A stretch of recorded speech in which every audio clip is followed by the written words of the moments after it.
Terre. Et ça y est, les Jeux Olympiques d'hiver de Milan-Cortina débutent ce soir avec la cérémonie d'ouverture où l'on découvrira les 3500 athlètes venus de 93 pays différents. Avec 160 athlètes sélectionnés et 2 remplaçants, la France présentera la plus grande délégation de son histoire aux Jeux Olympiques d'hiver dans 14 des 16 sports inscrits au programme olympique.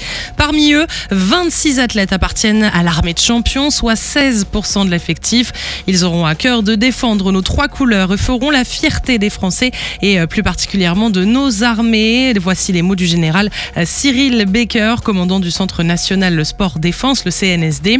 Depuis 2006, les athlètes militaires français remportent aux Jeux olympiques et paralympiques environ 41% des médailles de la délégation française pour 60% des médailles d'or sur les Jeux hivernaux.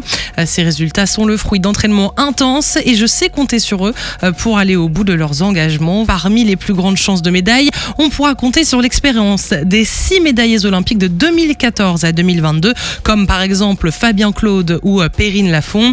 Début des épreuves dès demain avec du saut à ski le matin, suivi de la descente homme et du skiathlon. Et puis comptez sur nous évidemment avec toute l'équipe de Skyrock PLM. On vous fera régulièrement le récap de ces JO d'hiver sur nos réseaux.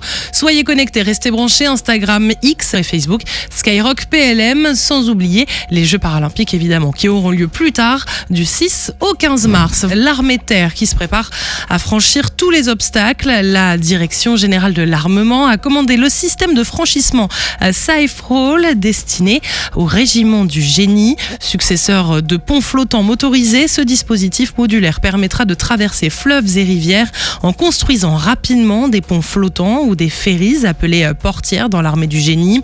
Safe Roll pourra supporter tous les véhicules jusqu'aux chars Leclerc rénovés et aux blindés alliés. 8 systèmes seront livrés d'ici 2030, renforçant la mobilité des forces françaises et européennes. Un vaste trafic international de chiens a été démantelé entre la Serbie et la France. L'enquête, menée par les gendarmes, a révélé l'importation illégale de chiennes gestantes faisant naître des chiots en France dans des conditions sanitaires interdites.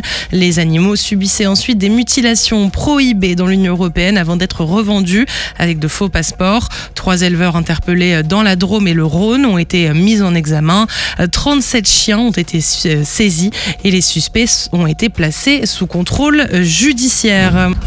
Sur terre, sur mer, comme dans les airs. Skyrock PLM, en équipe avec Uneo, la mutuelle des forces armées.